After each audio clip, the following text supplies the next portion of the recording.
Salut famille, que le Seigneur vous bénisse abondamment. Je suis très heureux de vous retrouver. Ça fait quelques jours qu'on n'a pas pu se voir. Le vendredi dernier, juste pour ceux qui ont vu le jeune très petit post que j'avais fait, c'était un moment de retrouvailles avec des jeunes, avec des personnes invitées pour venir ensemble célébrer l'amitié. Je dis, on fait des jeux et puis comme j'avais dit, profiter pour parler du Seigneur à ceux qui ne le connaissent pas encore. Eh bien, aujourd'hui, je voudrais parler d'un thème très simple que j'avais à cœur depuis très longtemps. Euh, Hier, j'étais allé au supermarché et j'ai fait des achats. Et puis, au comptoir où je devais récupérer mes affaires, tout ça, je me suis rendu compte une fois à la maison que j'avais oublié un article. Alors, je suis retourné, je suis allé voir au service, je ne sais pas comment ils appellent ça, en tout cas au comptoir qui s'occupe des choses perdues, des réclamations et tout ça.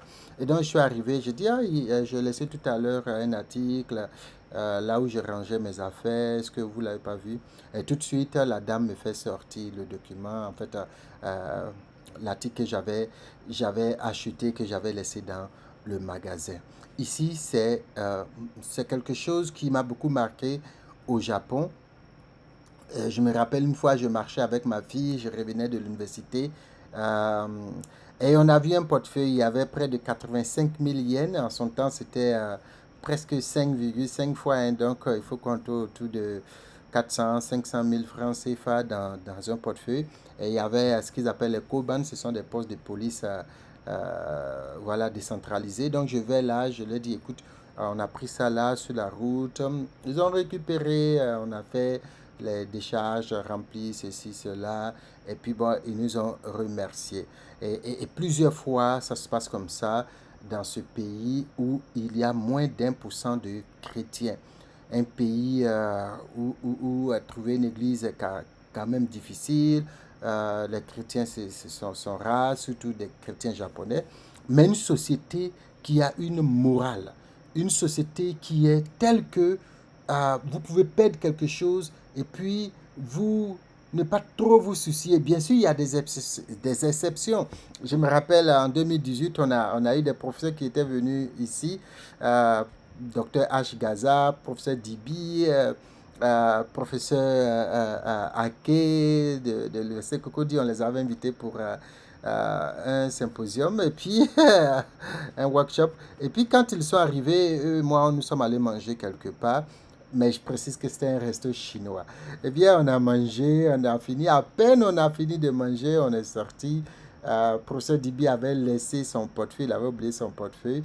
Et puis on est revenu, on a pu trouver le portefeuille. On est allé dans le même Koban, on a signalé. Jusque là, 2018, on a fin 2024, on n'a jamais retrouvé ça. Eh bien, il y a bien sûr des gens qui viennent dans une population et dont l'attitude est à désirer. C'est dit, comme je vous ai dit, c'était un magasin, c'était un restaurant chose étranger. Et les gens ont carrément certainement pris, ils ont vu les quelques billets qui étaient dedans, ils ont pris. Et jusque-là, professeur Dibi n'a jamais pu retrouver ça. Mais ça, ce sont des exceptions. Ce sont des exceptions au Japon. Vous, là, vous avez quelque chose, vous avez quelqu'un qui, par hasard, cogne votre vélo, quelque chose qui vous appartient. Il estime que peut-être par exemple un vélo qu'il a cogné, s'il fallait réparer pour quelque chose qui n'est pas peut-être grave, ça va coûter 5 000 ou 10 000 yens. Il met une note pour s'excuser avec de l'argent pour que quand vous venez vous retrouver que vous ayez. Voilà une société avec une certaine morale. Une société de surcroît qui n'est pas connue comme une société chrétienne. Mais quand on se retrouve, et encore moins musulmane, d'accord? Et quand on se retrouve chez nous, en Afrique, la plupart des pays africains, les vendredis, c'est jour de prière pour les musulmans. Il n'y a pratiquement pas grand monde dans les rues, surtout quand c'est l'heure de la prière.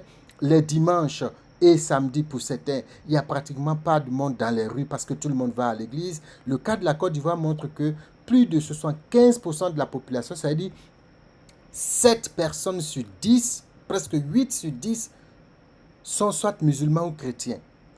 Des zones, des lieux où les gens se retrouvent et on leur parle de Dieu et des valeurs. Mais qu'est-ce qu'on constate? C'est une société qui est totalement en déchéance. Une société où on ne peut même pas s'imaginer perdre quelque chose et retrouver.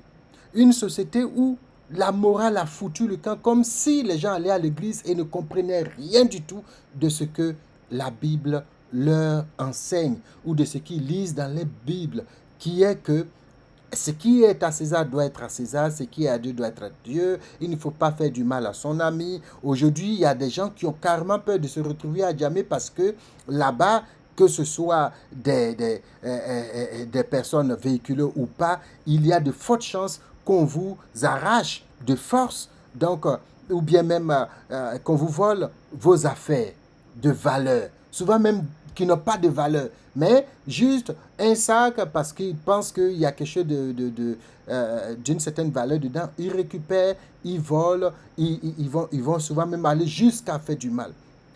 C'est en cela que je me pose la question, à quoi servent-ils ces nombreuses personnes qui chaque jour sont à l'église, sont dans les mosquées? À quoi est-ce qu'ils servent?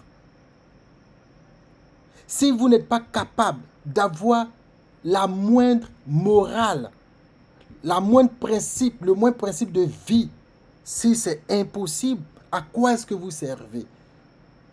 Aujourd'hui, même dans les églises, les gens ont peur de laisser leur téléphone. Dans les mosquées, les gens ont peur de laisser leurs chaussures quelque part ou d'envoyer des chaussures de valeur parce que il y a des gens qui sont là et qui vont aller voler ces chaussures. Malheureusement, ils ne sont pas les moins nombreux parce que s'ils étaient les moins nombreux, ce serait un phénomène marginal. Mais aujourd'hui, c'est vraiment un phénomène qui inquiète tout le monde dans les églises. On fait l'annonce pour dire, les frères et sœurs, gardez vos affaires, gardez vos portefeuilles, gardez vos téléphones parce qu'il y a des voleurs parmi nous. Bien sûr, les gens qui vont à l'école vont chercher Dieu, c'est vrai. Mais quand on regarde la société dans son ensemble, on se rend compte que l'impact n'est pas réel ou que les gens n'ont pas encore compris la parole de Dieu, n'ont pas encore compris l'évangile.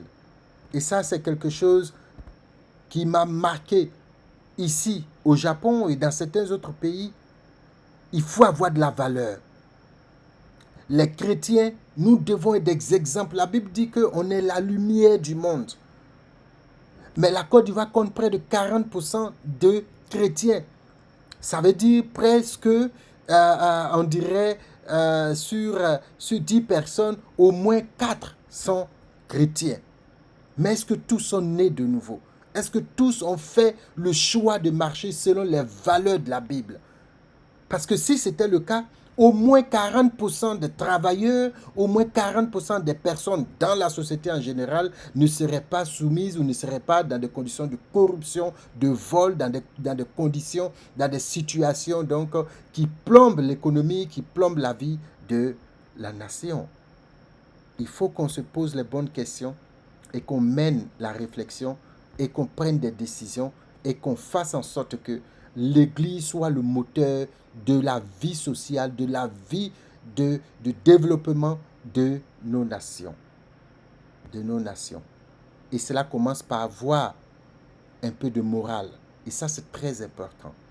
Je sais que le Seigneur nous donne la force afin que chaque chrétien puisse se rendre compte qu'à chaque fois que dans un bureau, vous acceptez de recevoir de l'argent de corruption, vous contribuez à dégrader, à déshonorer le Seigneur et à rendre la société ce qu'elle est aujourd'hui.